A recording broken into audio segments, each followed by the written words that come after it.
Hello student, तो इस video में हम नीट एग्ज़ाम के प्रीवियस ईयर क्वेश्चंस को लेकर आए हैं, जिसमें हमने 17 क्वेश्चंस लिए हैं। दोस्तों, यदि इस प्रकार की स्लाइड आपको चाहिए तो आप हमारे नीचे दिए गए लिंक पर क्लिक करें और व्हाट्सएप पर ज्वाइन हो, जिससे हम आपको व्हाट्सएप पर इस प्रकार की स्लाइड प्रोवाइड कराएंगे, जिन स्लाइड को आप सॉल्व करके आप नीट प्रिपरेशन कर सकते हैं। तो दोस्तों, स्टार्ट करते हैं। फर्स्ट क्वेश्चन, आम का कैरोलस लीनियस द्वारा सर्वप्रथम व्यक्त किया गया सही लिखित वैज्ञानिक नाम का चयन कीजिए। इसका जो राइट आंसर होगा, इसका राइट आंसर सी होगा, मैंजीफेरा इंडिका लिन। इसका राइट आंसर होगा सी, मैंजीफेरा इंडिका लिन। बात करते हैं नेक्स्ट क्वेश्चन के बारे में। तो इसमें स्तंभ 1 को स्तंभ 2 से हमें मिलान करना है। तो इसका जो फर्स्ट पदपालय जो होगा वो होगा ऐसे स्थान जहाँ पादप नमूनों को सुखाकर और दबाकर पात्र पर आरोपित कर रखा जाता है। इसको हम मिलान करेंगे एको थर्ड से। कुंजी कुंजी इसका हम मिलान करेंगे, सेकंड का मिलान करेंगे हम चौथे से। ये एक पुस्तिका जिसमें लक्षणों की सूची और उनके विकल्प होते हैं जो विभिन्न वर्गों की पहचान करने में सहायक होते हैं। दोस्तों, हम सिर्फ दो ही मिलान करेंगे, दो ही में ही अगर आना हो तो ये देखिए दोस्तों, आप देख सकते हैं कि इसका जो राइट आंसर है, इसका राइट आंसर डी है। इसका राइट आंसर सी है। नेक्स्ट क्वेश्चन की कि पदपालय पत्र के नाम पत्र में निम्नलिखित में से कौन सी सूचना अंकित नहीं होती है। तो दोस्तों, इसका जो राइट आंसर हो जाएगा पौधों की ऊंचाई। पौधों की ऊंचाई अंकित नहीं की जाती है। इसका राइट आंसर हो जाएगा। तो दोस्तों, बात करते हैं हम नेक्स्ट क्वेश्चन की। तो दोस्तों, इसमें भी कॉलम ए और कॉलम 2 दिए हुए हैं, इनको भी हमें मिलान करना है। तो इसमें इसका जो मिलान करना है, कुल को हम मिलान करेंगे, यानी फैमिली को हम मिलान करेंगे मासीडी में। और गण को हम मिलान करेंगे, गण को डिप्टेरा गण को हम डिप्टेरा से मिलान करेंगे। और देखते हैं कि इसका सेकेंड दो क्वेश्चन हमने मिलान किए हैं। इसका दोस्तों जो राइट आंसर हो जाएगा, इसका जो राइट आंसर हो जाएगा वो तीसरा हो जाएगा। इसका राइट आंसर तीसरा हो जाएगा। तो हम बात करते हैं नेक्स्ट क्वेश्चन के बारे में कि नीचे दिए गए 4 कथनों का अध्ययन कीजिए और उनमें से सही कथनों को चुनिए।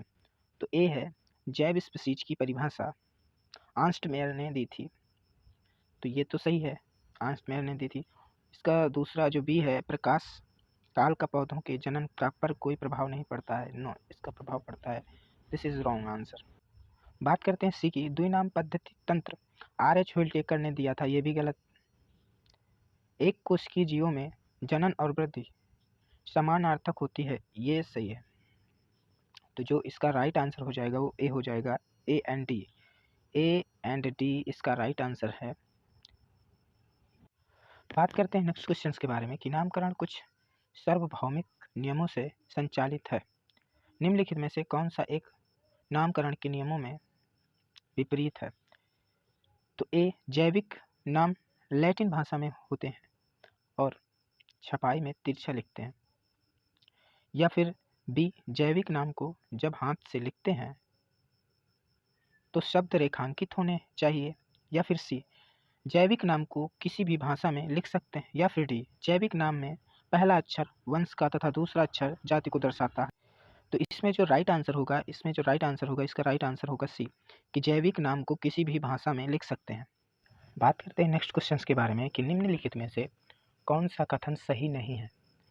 ए, पादपालय में शुष्कीकृत प्रेस किए गए परिरक्षित पादप नमूने होते हैं। या फिर बी, वनस्पति उद्यान संदर्भ के लिए जीवित पादपों का संग्रह है। या फिर सी, संग्रहालय पादपों और जंतुओं की तस्वीरों का संग्रह है। या फिर डी, कुंजी नमूनों को पहचानने के लिए एक वर्ग की सहायक है। तो इसका जो राइट आंसर होगा, इसका राइट आंसर होगा सी, संग्रहालय पादपों और जंतुओं की तस्वीरों का संग्रह है, जो कि नहीं है। बात करते हैं नेक्स्ट क्वेश्चन के बारे में कि निम्नलिखित में से किस एक जीव का सही वैज्ञानिक नाम जो नामकरण के अंतरराष्ट्रीय नियमों के अनुसार सही छापा गया है तथा जिनका सही वर्णन भी किया गया है। तो इसका जो राइट आंसर होगा, इसका राइट आंसर होगा बी, प्लाज्मोडियम फैल्सीफेरम, एक प्रोटोजोआ रोगजनक जिसमें सर्वाधिक गंभीर प्रकार का मलेरिया होता है। इसका राइट आंसर है बी। बात करते हैं नेक्स्ट क्वेश्चंस की। निम्नलिखित में से कौन सा एक प्राणी अपनी विशिष्ट नाम से दी गई वर्गीकरण श्रेणी से सही मिलान गया है? ए बाघ, टाइग्रिस जो एक स्पीसीज है, इसका जो राइट आंसर होगा, इसका राइट आंसर ए ही होगा। बात करते हैं नेक्स्ट क्वेश्चंस की कि निम्न में से कौन सा मत केवल जीवित जीवों का अभिलाक्षणिक गुण है? तो इसका जो राइट आंसर हो जाएगा, इसका राइट आंसर हो जाएगा डी, वातावरण व उनकी स्मृति में होने वाली घटनाओं का बोध। इसका राइट आंसर हो जाएगा डी। तो बात करते हैं नेक्स्ट क्वेश्चंस की कि ICBN का पूरा नाम क्या है?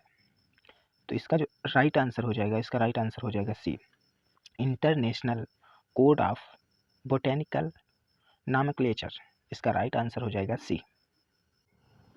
बात करते हैं नेक्स्ट क्वेश्चंस की कि सजीव जीवों का निर्जीव वस्तुओं में निरपवाद यानी बिना किसी अपवाद से रूप में उनकी किस दक्षता के आधार पर अलग पहचाना जा सकता है?